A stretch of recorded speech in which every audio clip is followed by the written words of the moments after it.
ایسا ہوتا ہے کہ آپ کوئی چیز کھاتے ہیں تو وہ کڑوی ہوتی ہے تو آپ فوراً پھر شکر لے کے منہ میں ڈال لیتے ہیں، فوراً کوئی میٹھی چیز ڈال لیتے ہیں. کیوں؟ اس لیے کہ وہ جو کڑواہٹ پیدا ہوئی ہے وہ زائل ہو جائے. کھاتے کھاتے کوئی کڑوا بادام آ گیا تو آپ جلدی جلدی سے پھر کوئی میٹھا بادام 2-3 اکٹھے ڈال لیتے ہیں منہ میں کہ اس کی کڑواہٹ ختم ہو. جب کڑواہٹ پیدا ہوگی تو اس کو کیسے ختم کیا جائے گا؟ مٹھاس سے. مٹھاس زیادہ کی جائے گی، کھنڈ زیادہ ڈال دی جائے گی تو پھر وہ کڑواہٹ ختم ہو جائے گی. کہا جب گناہ کی کڑواہٹ آ جائے تو تم نیکی کی کھنڈ ڈال لیا کرو، نیکی کی شکر کھا لیا کرو، گناہ مٹ جائے گا اور تمہارا منہ بھی، تمہارا دل بھی، تمہارا دماغ بھی میٹھا ہو جائے گا. اس لیے فرمایا کہ جب گناہ ہو جائے تو فوراً کیا کرو؟ نیکی کر لیا کرو. علماء نے کہا کہ نیکی سے گناہ مٹ جاتے ہیں، بعض نے کہا کبیرہ بھی مٹتے ہیں، صغیرہ بھی مٹتے ہیں، لیکن جو معتبر قول یہ ہے کہ صغیرہ مٹتے ہیں، کبیرہ توبہ سے مٹتے ہیں. جو ہمارے صغیرہ گناہ ہیں جو ہم سے ہوتے رہتے ہیں زندگی میں، چلتے پھرتے گاہے گاہے ہم سے کئی گناہ سرزد ہوتے ہیں، ہمیں بعض کا پتہ بھی نہیں ہوتا گناہ سرزد ہو رہے ہوتے ہیں، تو وہ مٹتے ہیں. گناہ کیسے؟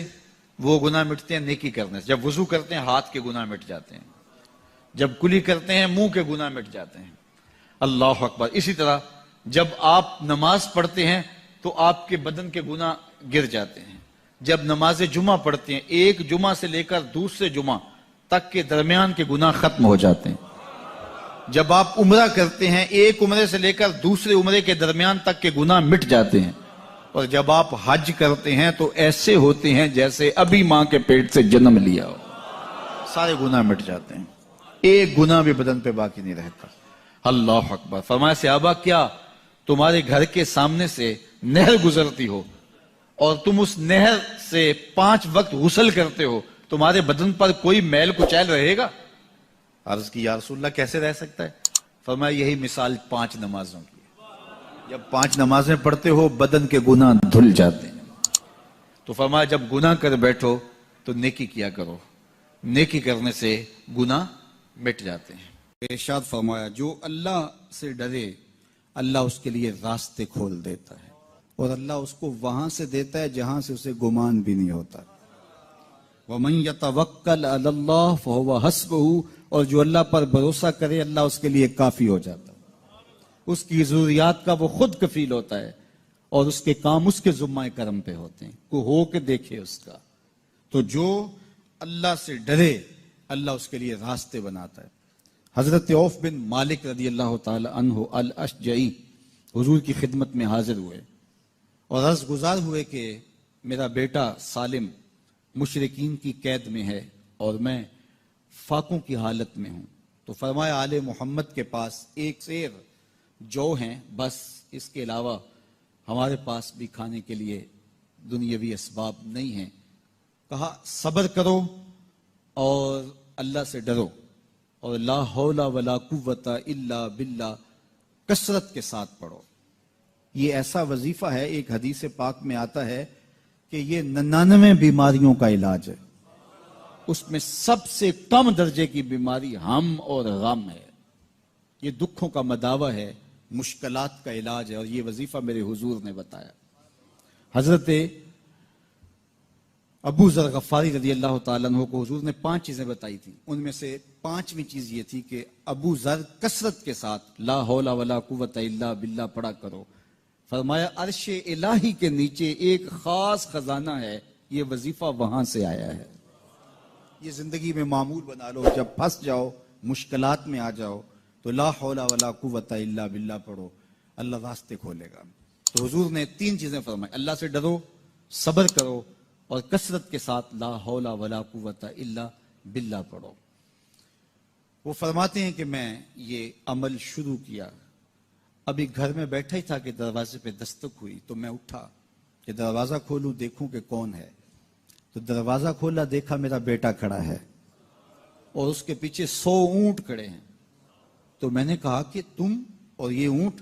کہا مجھے موقع لگ گیا، میں ان کی قید سے بھاگ آیا اور آتے آتے ان کے 100 اونٹ بھی ہانک لایا ہوں.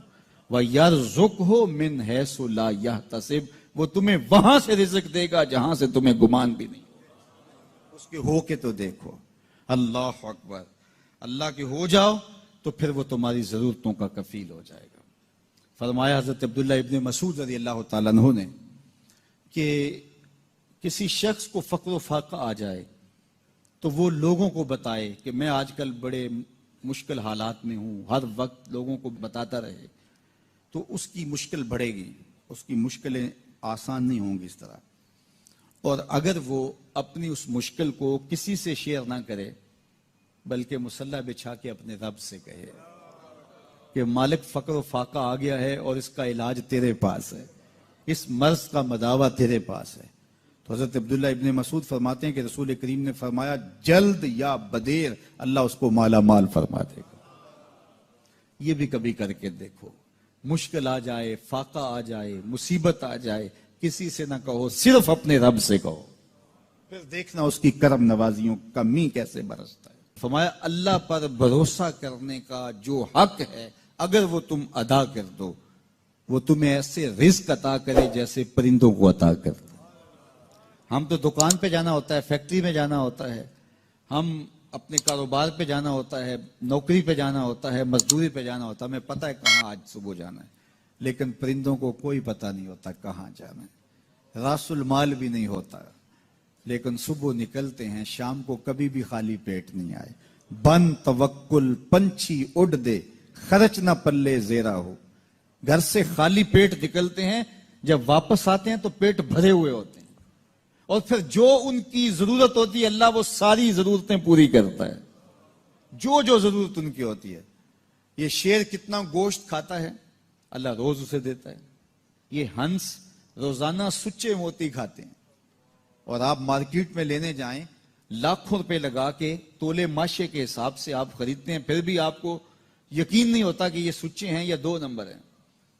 اور ہنس دنیا پہ کروڑوں جانور پائے جاتے ہیں، روز کھاتے ہیں، صبح بھی، شام بھی، دوپہر بھی، پیٹ بھر کے کھاتے ہیں، اللہ روز انہیں عطا کرتا. کہا اس پہ بھروسہ تو کر کے دیکھو، وہ تمہاری ضرورتوں کا کفیل ہوگا.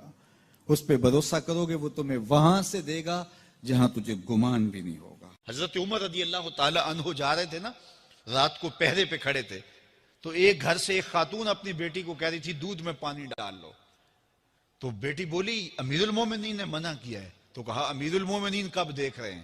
تو بیٹی بولی امیر المومنین نہیں دیکھ رہے، ان کا رب تو دیکھ رہا ہے. حضرت عمر دروازے پہ نشان لگایا تو آ گئے. دن کے اجالے میں پھر اس گھر کے دروازے پہ گئے اور صاحب خانہ سے کہا کہ اپنی بیٹی کا رشتہ میرے بیٹے کے لیے دے دو. امیر المومنین سوالی بن کے کھڑا ہے اس گھر میں. کہا اس بیٹی کا رشتہ مجھے دے دو. ان کو اور کیا چاہیے تھا؟ امیر المومنین کے بیٹے کے لیے رشتہ قبول کر لیا گیا. پھر اللہ تعالیٰ جل شانہ ان کو ایک بیٹی دی. اس بیٹی سے اللہ نے ایک بیٹا انہیں دیا. اس بیٹے کا نام حضرت عمر بن عبدالعزیز ہے. تو جب مائیں اللہ سے ڈرنے والی ہوں، تنہائی میں ڈرنے والی ہوں، تو پھر اولادیں ایسی ہوتی ہیں. اپنی اولادوں کی تربیت کرو. جب بچے چھوٹے ہی ہوں تو ان کے تصور میں یہ بات اچھی طرح سے راسخ کر دو کہ اللہ دیکھ رہا ہے. پھر وہ کبھی رشوت نہیں لیں گے کہ اللہ دیکھ رہا ہے، اور وہ کبھی خیانت نہیں کریں گے کہ اللہ دیکھ رہا ہے. وہ کبھی ملک کے راز کو نہیں بیچیں گے کہ اللہ دیکھ رہا ہے. وہ جو ہے وہ بد نگاہی نہیں کریں گے کہ اللہ دیکھ رہا ہے. جہاں کوئی کیمرہ نہیں پہنچتا، جہاں سیکورٹی نہیں پہنچتی، جہاں کوئی ایجنسی نہیں پہنچتی، وہاں یہ عقیدہ پہنچتا ہے کہ میرا اللہ مجھے دیکھ رہا ہے. تو یقین کی یہ دولت زندگی کا نور ہے، زندگی کا جمال ہے. اور ماہ سیام میں اللہ تعالیٰ اس عقیدے کو روحوں میں اتار دیتا ہے اور باطن میں جذب کر دیتا ہے. تو اس کو اپنے اندر اچھی طرح سے ہم اتار کر کے اپنی زندگی میں چراغاں کر سکتے ہیں اور اندھیرے دور کر سکتے ہیں. یہ تیقن کہ میرا اللہ مجھے دیکھ رہا ہے، میں اپنے رب کی نگاہوں میں ہوں. ارا زبیبن نملۃ سودا، کالی رات کے اندھیرے میں کالے پہاڑوں کی کوکھ میں گہرا غار ہے. اس غار میں چیونٹیوں کا سوراخ ہے. اس میں جب چیونٹی چلتی ہے اور وہ بھی سیاہ رنگ کی ہے، رات کی بھی سیاہی ہے، پتھر بھی کالا ہے اور چیونٹی بھی کالے رنگ کی، سینہ سنگ پر اس چیونٹی کے چلنے کی وجہ سے ایک وہمی اور گمانی لکیر بنتی ہے جس کو خوردبین سے دیکھنا بھی ممکن نہیں. تمہارا رب اس کو یوں دیکھتا ہے جس طرح دیوارے چین کو دیکھتا ہے. تو کیا ذہن اور دماغ کی سکرین پہ آنے والے خیالات سے وہ غافل ہو سکتا ہے؟ کیا وسوسوں سے وہ غافل ہو سکتا ہے؟ تو آئیے اس یقین اور اس تیقن میں جینے کا گر سیکھیے. دیکھیے زندگی کتنی نور علی نور ہو جائے گی کہ میرا اللہ مجھے دیکھ رہا ہے، میرا اللہ مجھے ملاحظہ کر رہا ہے، میں اس کی نظروں سے، اس کی نگاہوں سے پوشیدہ نہیں.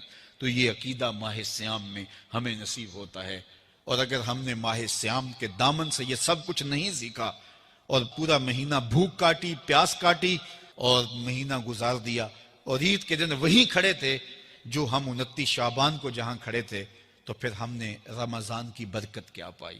میرے حضور نے ممبر کی تینوں سیڑھیوں پہ قدم رکھتے ہوئے آمین آمین پکارا تھا. تو صحابہ نے پوچھا حضور یہ عجیب ماجرا ہم نے دیکھا ہے، کوئی دعا مانگنے والا نہیں تھا اور آپ نے آمین کہا، پھر دوسری سیڑھی پہ رکھا قدم، پھر آمین کہا، پھر تیسری سیڑھی پہ قدم رکھا تو آمین کہا. فرمایا میں نے پہلی سیڑھی پہ قدم رکھا تو جبریل حاضر ہوئے اور انہوں نے کہا اس شخص کی ناک خاک آلود ہو جس نے ماہ سیام رمضان المبارک کو پایا اور اپنی بخشش نہ کروا سکا. تو میں نے اس پہ آمین کہا کہ ماہ سیام ملے، رحمتوں کی برکھا برستی ہو، جنت کے 8 دروازے کھلے ہو، جہنم کے در بند کر دیے گئے ہوں، ایک نفل کا ثواب فرض کے برابر ہو، فرض کا ثواب 70 فرضوں کے برابر ہو، رحمتوں کی برکھا ہو اور بندہ اپنی بخشش بھی نہ کرا سکے، تو کہا اس شخص کی ناک خاک آلود ہو. تو حضور نے اس پہ آمین کہا. تو اتنے پیارے موسم کو جو ضائع کر دے، ایسی حسین رت کو جو ضائع کر دے، اس کے لیے وعید بھی کتنی سخت ہے. کہا دوسری سیڑھی پہ قدم رکھا تو جبریل آئے اور کہا اس شخص کی ناک خاک آلود ہو جو والدین کو بڑھاپے میں پائے اور خدمت کر کے جنتی نہ ہو سکے. ممبر کی تیسری سیڑھی پہ قدم رکھا تو جبریل آئے، انہوں نے کہا اس شخص کی ناک خاک آلود ہو جس کے سامنے آپ کا ذکر کیا جائے اور وہ آپ پہ درود نہ پڑے. اللہ اکبر. رسول رحمت کا نام آئے تو درود و سلام پیش کرو، ان کا ذکر آئے تو تمہاری روحیں بھی درود پڑھیں، تمہاری زبانیں بھی درود پڑھیں. اللہم صلی علی سیدنا و مولانا محمد معدن الجود والکرم. ان کا ذکر روحوں کی غذا ہے، ان کا ذکر دل کا قرار ہے. تو ان کے تذکرے کی خوشبو سے اپنے ماحول کو معطر رکھو.